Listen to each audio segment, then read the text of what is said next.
Hey you guys, Esikhomesteddah Homesteading here. I hope everyone is doing well.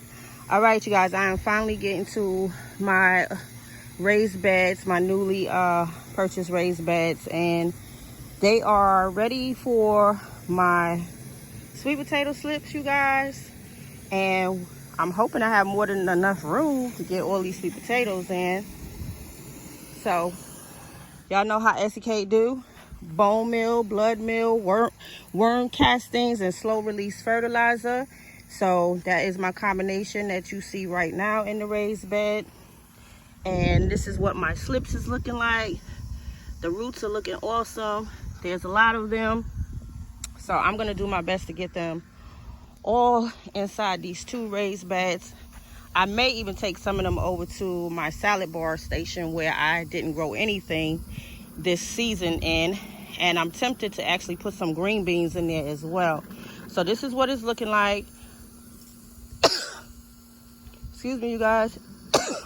So we got rain coming in for this week and supposedly today, so that's why I'm rushing to get these in, and I will definitely bring some updates to you guys on what it's going to be looking like throughout the week, because I'm expecting this to be a beautiful sight.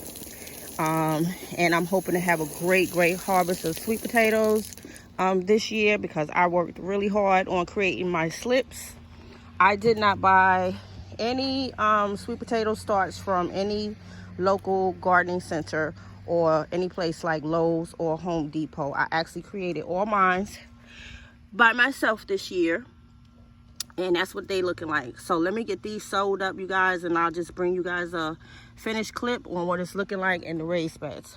All right, so also there's my worm castings, my slow release fertilizer, my bone meal, my blood meal, and I will top them off with some fish fertilizer, the 511. You guys know how we do out in the garden.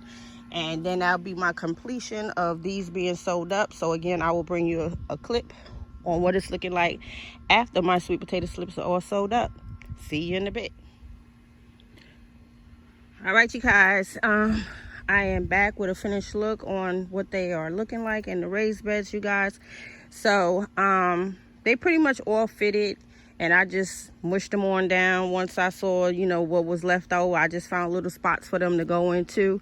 So this is what it's looking like, you guys. And right now it don't look like much, but trust me, this is gonna blossom. It's gonna be really beautiful. Your leaves is gonna be edible. Do not forget that your sweet potato leaves are edible.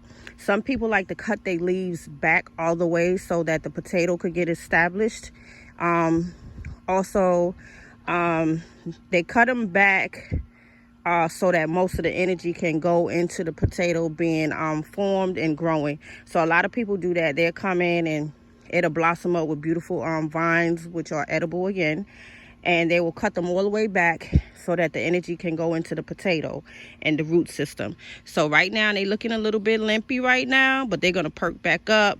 I already gave them some fish emulsion and some slow release fertilizer on the top, and they looking really good already. Now I have my new shade cloths that I'm gonna put on top, because I do not want them deers running around or the rabbits getting in here.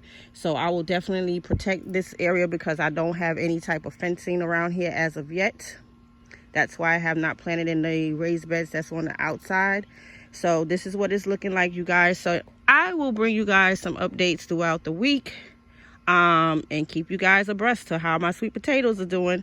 All right, you guys, I hope you guys enjoyed this video, and I will see you in the next video. Make sure you thumbs up, hit the notification button, and do share. Esikhomesteddah Homesteading. Peace.